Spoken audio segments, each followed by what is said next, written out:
ลำน้ำพองล้นนองรินหลังสองฝั่งสะพรั่งด้วยมวลพฤกษา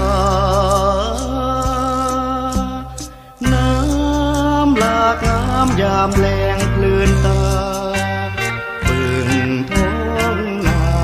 สาวบ้านป่างามพิงละออโอ้สาวเอ๋ยภายเลยงามเท่า